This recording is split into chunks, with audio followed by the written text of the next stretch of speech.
Yes, people. Today I'm here with Zayaan, and we're just gonna talk to you guys a bit about what's been going on. Zayaan, how are you? I'm all good, man. I'm all good. Yourself? Yeah, I'm amazing, man. I'm amazing. And for the people that are watching, what is it that you do for a living? I've got a consultancy business where we help early stage entrepreneurs scale their service businesses. One-to-one coaching, mentorship, done for you builds, all around building service businesses. Yeah, nice, multifaceted. And So, with that, then, what is it that you thought of Airbnb before? So, did you have any preconceived ideas, or how did you view the Airbnb space as a whole? obviously, property is property. Everyone knows that, you're getting on a property ladder, build an income from it passively. But my perception of Airbnb was the entry to market was harder than it was. Like, obviously, I thought you needed a set amount of capital to get started anywhere in property. Mm, Where now I know you don't need hundreds of thousands to be able to put down a mortgage in the first place. mhm. Got you. So you thought that you used to think it was near impossible pretty much to start. You need a ton Yeah, of or capital. something that I'd have to look at later on in life. Ah, yeah, Yeah. yeah. Okay. And what about with the model specifically of Airbnb and that aspect of property as well? Did you have any preconceived notions about it? I always knew it was a money maker, Mm, Airbnbs. Obviously short-term rentals, higher mhm, yield per property.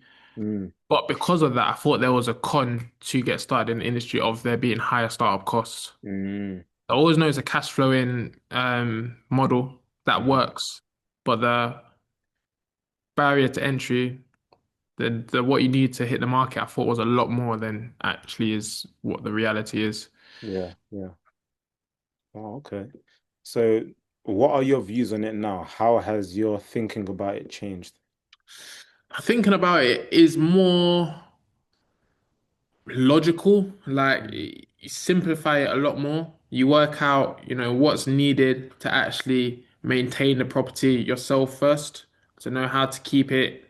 I wouldn't necessarily say under your ownership, but under your control. That's one budget there. And then to leverage that to make a profit by renting it out to other people, it's more Mm. simple than one may think. One may think before getting started. I see. I see. Okay. And what process have you gone through yourself? So previously to having started, now having started, Mhm. what's changed for you, like practically?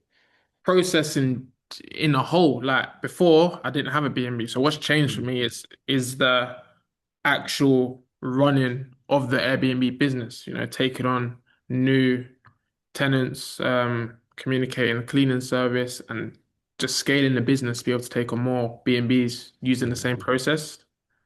Yeah, yeah. No, that makes sense. That makes sense.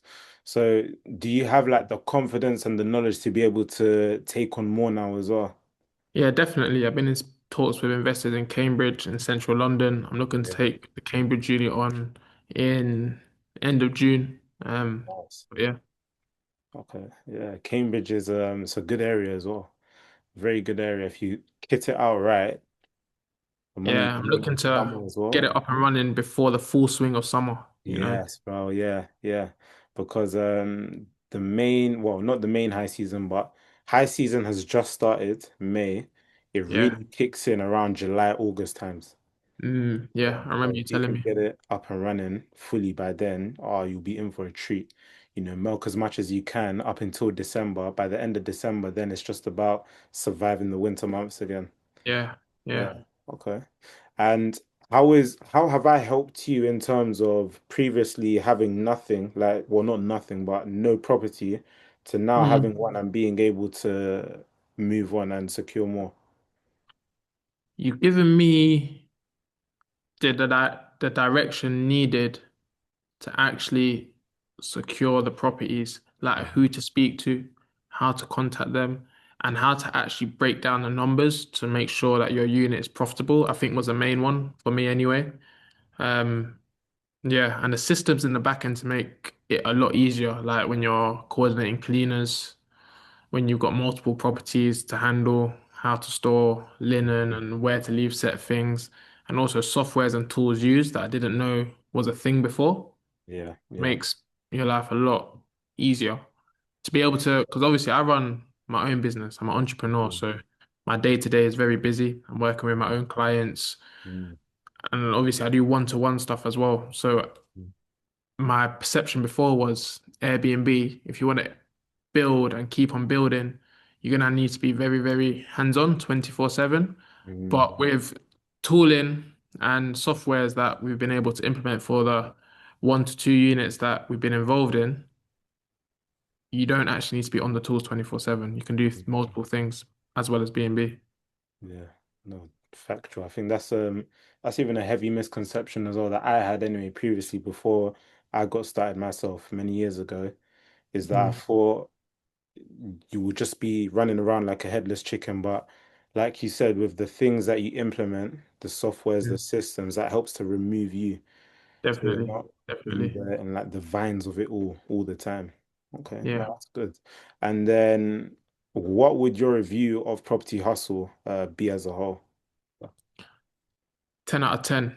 You know, the coaching is one thing, but also the personal aspect to the coaching, like you and the team, KD as well, have been involved in the personal progress that we go through.